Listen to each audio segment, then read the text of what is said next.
भगवान शंकर ने कहा कोई बात नहीं, लेकिन भगवान शंकर के गणों दक्ष प्रजापति को शाप दे दिया, जाओ तुम तत्व ज्ञान से हीन हो जाओ, तुम्हारा तत्व ज्ञान नष्ट हो जाए। दक्ष प्रजापति के गणों ने सुना तो उनको बुरा लगा, मेरे स्वामी को शाप दिया। ये किया जाता है, ये वाजपेयी यज्ञ 17 दिनों में संपन्न होता है, और वाजपेयी यज्ञ में 17 की संख्या का बहुत बड़ा महत्व होता है। सप्तदश प्राजापत्य पशुमालभंती, 17 पशुओं का आलभन होता है उस यज्ञ में। 17 रथ बनते हैं, 17 छत्र होता है, सब कुछ की संख्या 17 ही होती है। और उस यज्ञ के प्रारंभ में और बाद में बृहस्पति सव नाम का एक यज्ञ किया जाता है। बृहस्पति सव यज्ञ से संपुटित वाजपेयी यज्ञ होता है।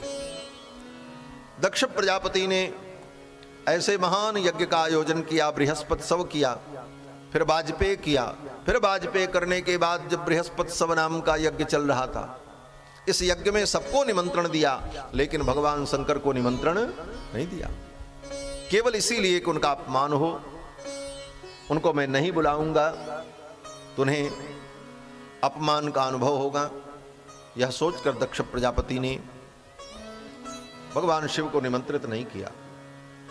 यज्ञ धर्म है, यज्ञ भगवान की आराधना है, लेकिन यज्ञ अगर अपने अहंकार के पोषण के लिए, किसी को दुख देने के लिए, किसी को पीड़ा देने के लिए यज्ञ किया जाए तो वह यज्ञ विध्वंस हो जाता है, वह यज्ञ पूर्ण नहीं होता।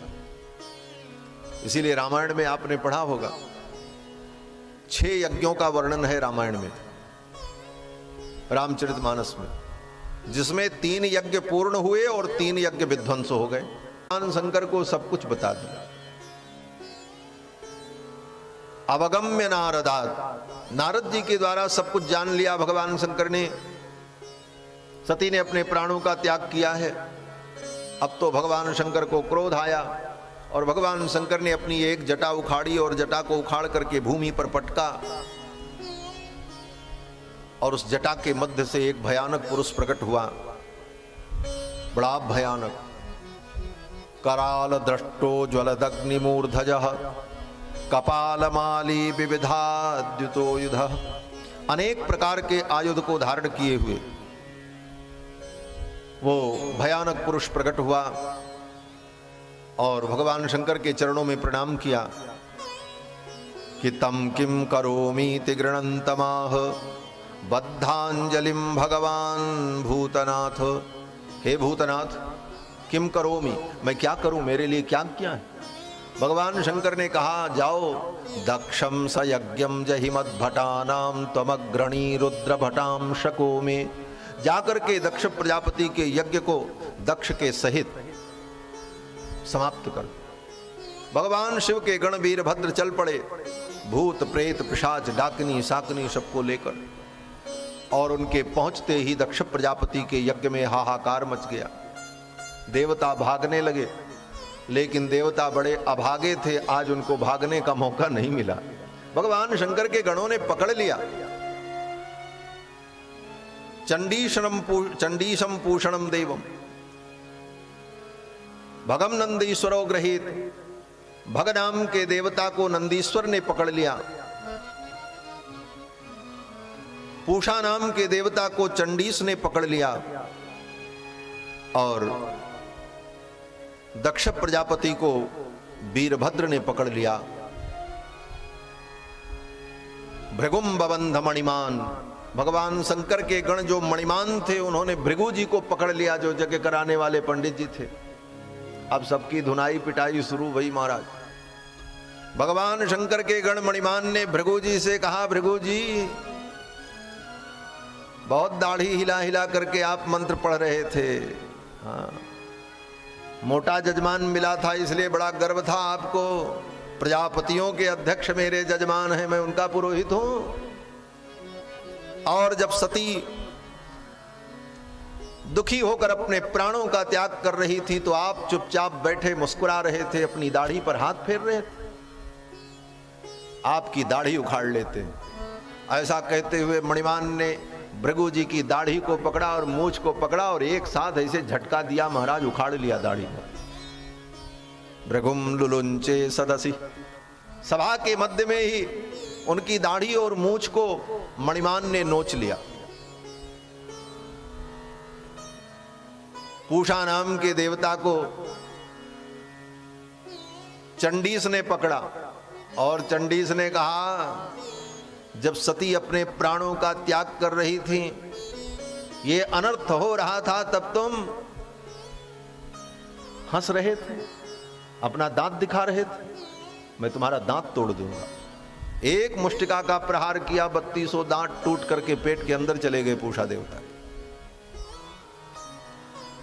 भगम नंदीश्वरो ग्रहित। नंदीश्वर ने भग नाम के देवता को पकड़ा और कहा, जब सती अपने प्राणों का त्याग कर रही थी, तुम आंख चला रहे थे, इशारा कर रहे थे, अब क्या होगा, अब देखो, अब देखो, मैं तुम्हारी आंखें फोड़ देता हूं। नंदीश्वर ने अपनी दोनों उंगलियां भग नाम के देवता के आंख में डाल दी, उनकी दोनों आंखों को फोड़ दिया।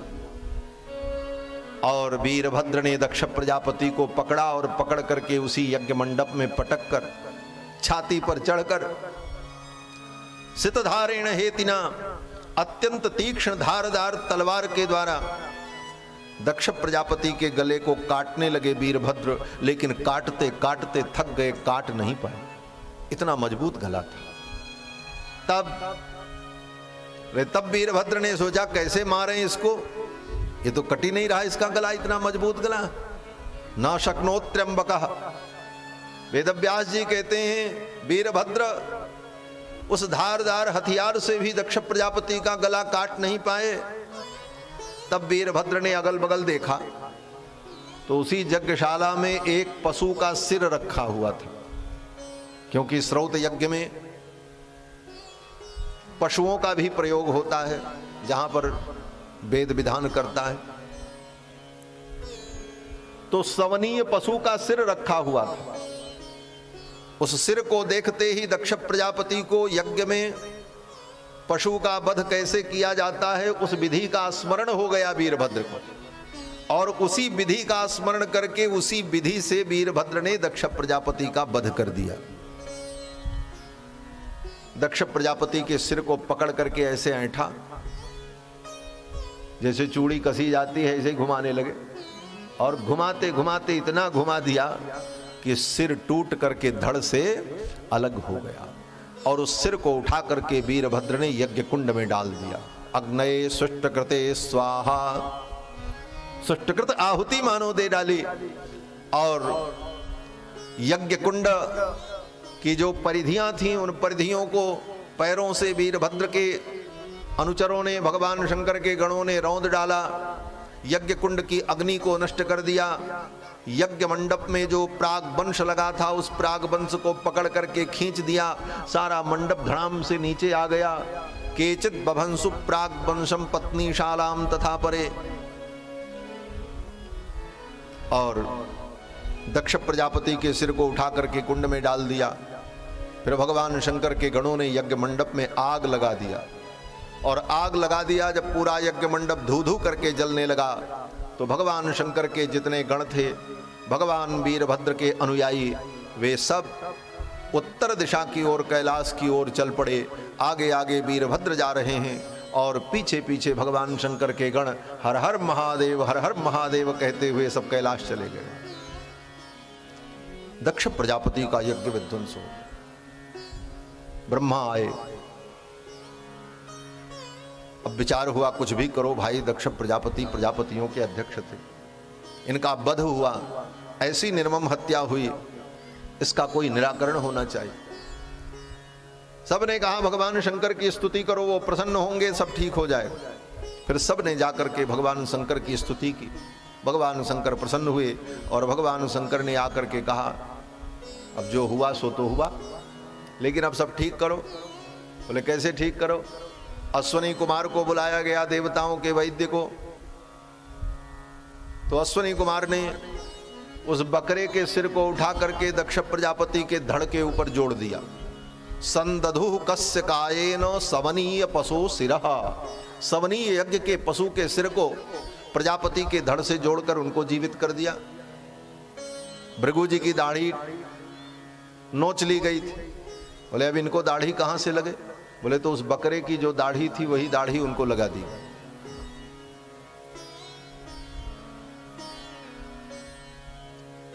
और पूषा नाम के देवता का दांत टूट गया था, बोले अब इनका क्या इलाज होगा? तो अश्वनी कुमार ने कहा अब ये ऐसे ही रहे, मुलायम चीज खाएंगे, कड़ी चीज नहीं खा पाएंगे, क्योंकि दांत तो है नहीं।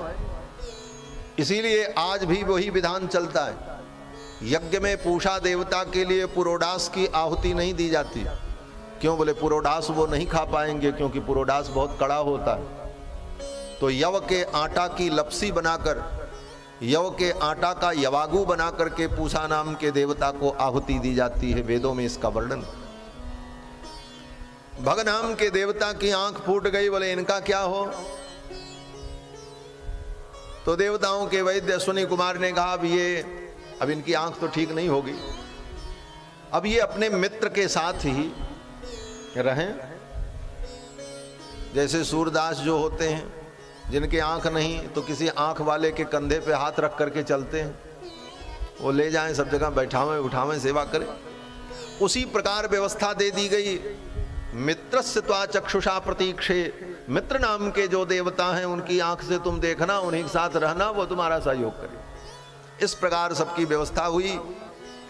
और फिर अंत में ये विचार हुआ कि भाई यज्ञ को कैसे पूरा किया जाए? ये यज्ञ तो विध्वंस हो गया, अब इसको पूर्ण करने के लिए क्या किया जाए? तो ब्राह्मणों ने, आचार्यों ने कहा भगवान विष्णु के निमित्त 3 कपाल पर विष्णु दैवत्य पुरोडास का निर्माण करके हवन किया जाए तो यह यज्ञ पूर्ण हो जाएगा। विष्णु देवता के निमित्त त्रिकपाल पुरोडास का यजन हुआ और यज्ञ पूर्ण हुआ। भगवान विष्णु से ही यज्ञ की पूर्णता होती है, क्योंकि भगवान विष्णु ही यज्ञ पुरुष है।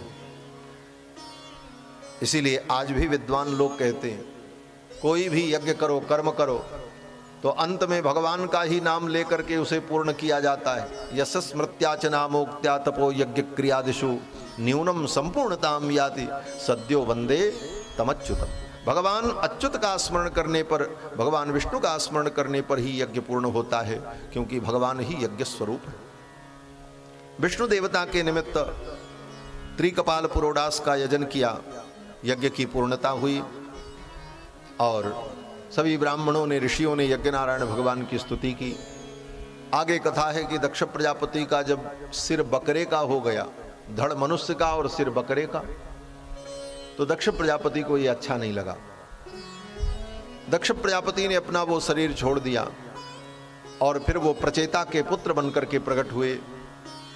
फिर पंचजन की बेटी अस्किनी के साथ इनका विवाह हुआ और उनसे 60 कन्याएं उत्पन्न हुई, जिन 60 कन्याओं में 27 कन्याएं चंद्रमा को ब्याही गईं। अश्वनी, भरणी, कृतिका, रोहिणी, मृक्षरा, आर्द्रा, पुनर्वसु, पुष्य, श्लेषा, मघा, ये जो नक्षत्र हैं ये चंद्रमा की पत्नियां। और उसमें से अलग अलग देवताओं को अलग अलग कन्याएं दी गईं। शेष जो बची थीं वो सब महर्षि कश्यप को ब्याही गईं। और कश्यप को जो ब्याही गईं उसमें अदिति, दिति, कद्रु, विनिता, ये सब उन्हीं से ये अनेक प्रजातियां उत्पन्न हुई। सांप, बिच्छी, गोजर, पशु, पक्षी, सब की उत्पत्ति महर्षि कश्यप के द्वारा हुई। इस प्रकार ये सृष्टि बढ़ी। ये सब सृष्टि के क्रम। अब ये तो सब कहने में इतनी लंबी कहानी लगती है, लेकिन ये सब भगवान के संकल्प से सृष्टि के प्रारंभ में ही सब संपन्न हुआ और सारी प्रजातियां उत्पन्न हो गईं। बाद में लोग कारण बने और उनको प्रजापति का जो दायित्व था उस दायित्व के अनुकूल उन प्रजापतियों ने प्रजा की वृद्धि में सहयोग किया। कश्यप महर्षि के द्वारा संपूर्ण प्रजा विस्तार को प्राप्त हुई, इसलिए संपूर्ण प्रजा को काश्यप प्रजा कहा जाता है। सर्वाः काश्यपा प्रजा, ये संपूर्ण प्रजा कश्यप की संतान, और ये संपूर्ण पृथ्वी महर्षि कश्यप की, सब कुछ उन्हीं का। और इस पृथ्वी पर रहने वाले सब प्राणी कश्यप की संतति, इसलिए संपूर्ण प्रजा को काश्यप प्रजा कहा जाता है।